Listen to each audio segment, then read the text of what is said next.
شدید نوعیت کی جو چوٹیں ہیں ان کو لگی ہیں. گھر کے حالات بھی بہت زیادہ برے ہیں. ایسا لگ رہا ہے کہ شاید یہ کوئی اسیب زدہ جگہ ہے, لیکن اللہ تعالیٰ کا شکر ہے کہ محلے دانوں کی مدد کے ساتھ یہ بزرگ خاتون ہیں وہ بچ چکی ہیں. اس وقت FIR لانچ ہو چکی ہے, ان کا بیٹا پولیس کی حراست میں ہے. میں آپ کو اس گھر کے بھی کچھ مناظر دکھانا چاہتا ہوں. ایسا لگتا ہے یہ کوئی اسیب زدہ گھر ہے. یہ وہی جگہ ہے جو 1.5 سال پہلے تک بہت زیادہ آباد تھی, اور اگر آپ یہ مناظر دیکھ سکیں تو یہ ایک بیڈ روم ہے, اور سچویشن اس قدر بری دکھائی دے رہی ہے کہ یہاں پر بدبو بہت زیادہ ہے, اور یہاں پر کھڑے ہونے کو بھی دل نہیں کر رہا. چوہے بھاگتے دکھائی دے رہے ہیں, پرندے مرے ہوئے اس وقت زمین پر پڑے ہوئے ہیں, ہر طرف بدبو ہے, گند ہے, اور بہت عجیب و غریب صورتحال ہے. نہ جانے اس گھر کو کس کی نظر لگی ہے اور یہاں پر کیا معاملات پیش آتے رہے ہیں. بہرحال عثمان کی جانب سے جو اپنی والدہ کے اوپر تشدد کیا گیا ہے یہ انتہائی افسوسناک واقعہ ہے, اور یہ پورے معاشرے کے لیے ایک سبق آموز کہانی بھی ہے کہ لوگ اپنی والدین کے اوپر, اپنی والدہ کے اوپر جو تشدد کرتے ہیں, ان کے ساتھ جو برا سلوک کرتے ہیں, گھر کے اندر خوشحالی نہیں رہتی, گھر میں سکون نہیں رہتا, تو اس کے بعد جو آباد جگہ ہیں ان کے ساتھ کیا ہوتا ہے یہ مناظر بھی ہم آپ کو دکھا رہے ہیں. SP سٹی لاہور ڈویژن سے بات کریں گے کہ فراز احمد صاحب جب یہاں پر آئے تو اس وقت یہاں پر کیا حالات تھے, انہوں نے اس بزرگ ماں سے کیا بات کی, اور اب وہ کیا سوچ رہے ہیں. تو آئیے ان سے بھی بات کرتے ہیں. سر اس دن ہوا کیا تھا؟ دیکھیں جی, جب یہ کال چلی تو اتنا ہمارے لیے المناک اور دردناک یہ کال تھی کہ ایک بیٹے نے اپنی والدہ پہ تشدد کیا. وہ تشدد انتہائی بہیمانہ طریقے سے کیا گیا تھا.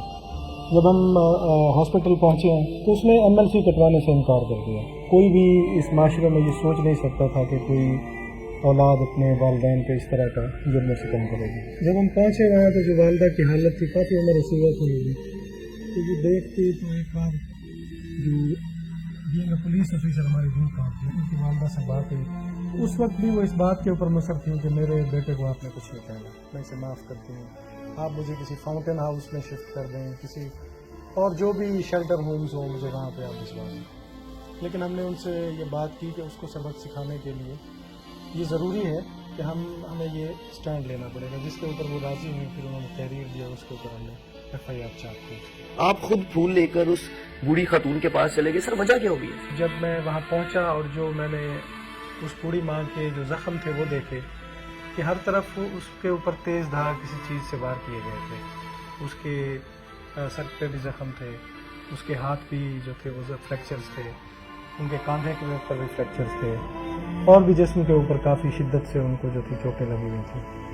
تو اس وقت تو وہ جو ہمارے مائنڈ میں تھی جو ماں کا مقام تھا, وہ دیکھ کے اندازہ نہیں ہو رہا تھا کہ یہ اسی معاشرے کے کسی بچے نے یہ کام کیا ہے, کہ جس معاشرے کی یہ ایک تربیت تھی کہ ماں کا مقام بتا کے شروع سے ہی اس کی پرورش کی جاتی تھی, اور وہ اس سٹیج پر آ کے اس نے یہ قدم کس طرح اٹھایا ہے. دوسرا یہ تھا کہ اس والدہ کی جب وہ باتیں ہم نے سنی, ہمیں سنائی گئی, میں نے پہلے ان سے ٹیلی فون پہ بات کی, تو ان کی آواز جس طرح سے بھرائی ہوئی تھی, جس طرح سے وہ آواز تھی, تو وہ درد ظاہر ہے وہ پھر مجھے وہاں کھینچ کے لے گیا. پھر میں وہاں پہنچا, وہ سارا منظر جب میں نے خود دیکھا وہاں پہ, تو اس کے اوپر ہم نے والدہ کی پرزور اصرار کے باوجود بھی ہم نے اس کے اوپر FIR دی ہے. وہ یہ چاہ رہی تھی کہ یہ FIR نہ ہو.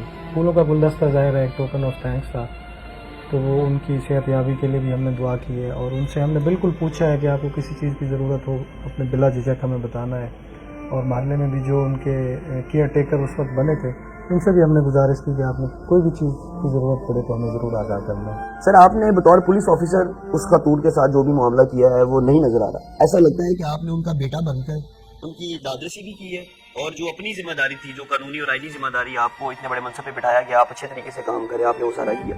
سر اس خاتون نے اپنے اس بیٹے سے ڈیمانڈ کیا کی تھی؟ ڈیمانڈ اس ماں کی ایک ہی تھی کہ مجھے میرے بیٹے پہ کوئی تشدد نہ کیجیے گا, اور اس پہ کم سے کم سختی کیجیے گا, اور مجھے خدا یہاں سے شفٹ کروا دیں, کیونکہ میں اور مزید یہاں پہ نہیں رہ سکتی. ظاہر پولیس آفیسر ہونے کے ناطے ہم ہیومن بینگز بھی ہیں, انسان بھی ہیں, فیلنگ ساری محسوس ہوتی ہیں. تو اس میں ہم نے فاؤنٹین ہاؤس اور اس کو بالکل ترجیح نہیں دی. ان کے ورثاء سے ہم نے رابطہ کیا ہے, وہ انشاءاللہ پہنچ جائیں گے, وہ اپنے گھر میں ہی رہیں گے, اور ان کی لک آفٹر ہوگی اسی طریقے سے جس طرح ایک ماں کی ہونی چاہیے, اور تیمارداری اسی طریقے. اور ہمارے جو پولیس آفیسرز ہیں وہ گاہیں بگاہیں جاتے رہیں گے اور ان کی تیمارداری کرتے رہیں گے. یہ ان کی ذمہ داری ہے اور انہوں نے ان کی ڈیوٹی لگا دی ہے. ہماری کوشش یہی ہے کہ اس ماں کو پورا انصاف ملے, اور جتنا ہم ان کے زخمی کو نرم رکھ سکتے تھے ہم نے اپنی طرف سے پوری کوشش کی. تو بڑا سادہ میسج ہے والدین کی, اور جو ہمارے بزرگ ہیں ان کی عزت وہ ہم پہ لازم ہے,